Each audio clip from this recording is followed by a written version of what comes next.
इस कुरुक्षेत्र की घटना है। कौरव और पांडवों का युद्ध हुआ। वह युद्ध 18 दिन चला और 18 दिन में दोनों पक्ष के लोग लगभग समान रूप से मारे गए। कौरवों में 3 व्यक्ति बचे थे, कृतवर्मा, कृपाचार्य और अश्वत्थामा। और पांडव पक्ष में 7 व्यक्ति बचे थे, भगवान श्री कृष्ण, सात्यकी और 5 पांडव। बस इतनी ही बचे। एक तरफ 7 अक्षौहिणी सेना थी पांडवों की तरफ और कौरवों की तरफ 11 अक्षौहिणी सेना थी। लेकिन जिस पक्ष में भगवान रहते हैं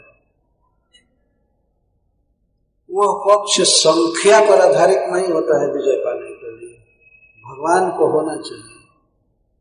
तो इस तरह से सारे वीर युद्ध में मारे गए और अंत में अश्वत्थामा द्रौपदी जी के सोए हुए 5 पुत्रों की हत्या कर दिया।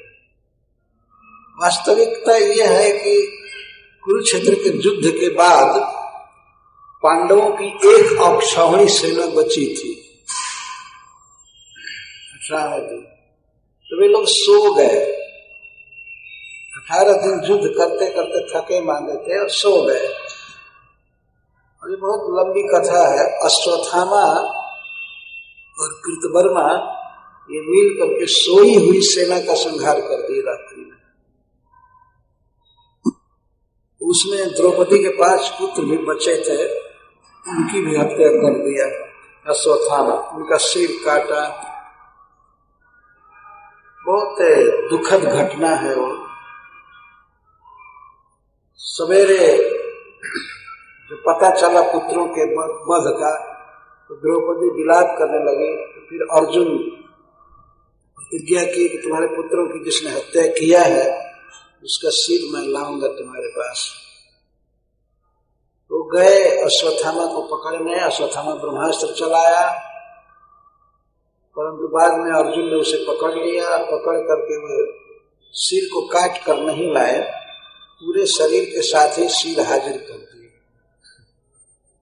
मारना नहीं चाहते थे कि गुरु का पुत्र था, वो द्रोणाचार्य का पुत्र था, तो गुरु पुत्र की हत्या नहीं कर। द्रौपदी के सामने लाए तो द्रौपदी जी ने तो उसको बांध करके लाना भी सहन नहीं किया। वो कहे कि आप गुरु पुत्र को बांध कर कैसे लाए। इतनी महान महिला थी द्रौपदी, इसीलिए तो भगवान उसे सखी कहने में, बहन कहने में आनंद का अनुभव करते थे। तो यह घटना घट गई। तब सूत गोस्वामी कहते हैं कि पांडवगण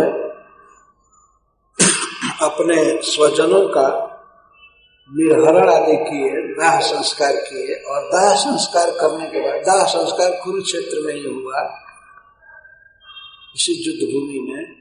और इसके बाद वे गए गंगा जी के तट पर। हस्तिनापुर आज भी है मेरठ के पास, वहां गए। यहाँ से कथा प्रारंभ किया जा रहा है।